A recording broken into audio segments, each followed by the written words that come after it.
Let's talk about artists today, specifically because of this tweet. This tweet did not say a single thing wrong.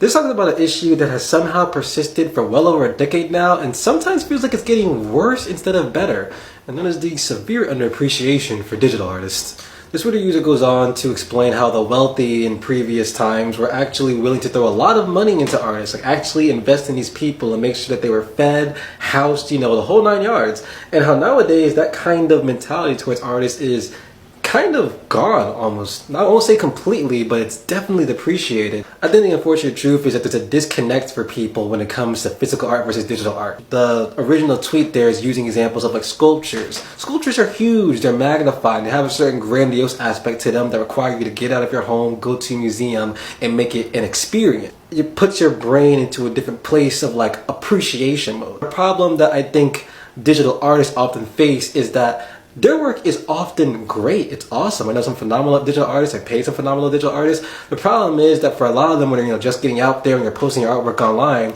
your artwork gets flooded into the social media feed of other amazing art. So you have all these people that are like, liking your art and passing it, but because it's become so part of your regular routine, I think people get a little desensitized to it and forget to appreciate what they're looking at and like really think about, oh, no, this isn't just like something that appeared on my feed nowadays. Someone put a lot of time into this. Someone put hours into this. Someone hopped on Adobe Illustrator or Procreate or whatever may have you and really went to work.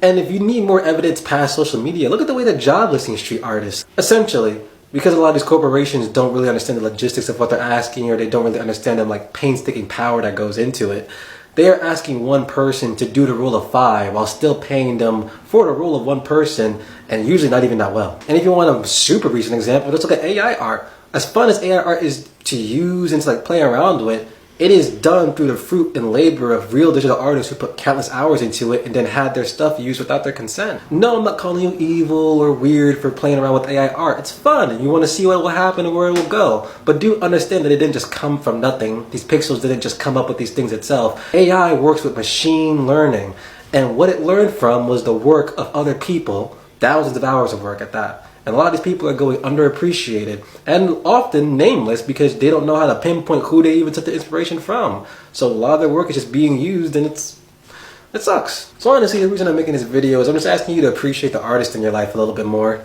or at least just show them some love. They be going through it a lot.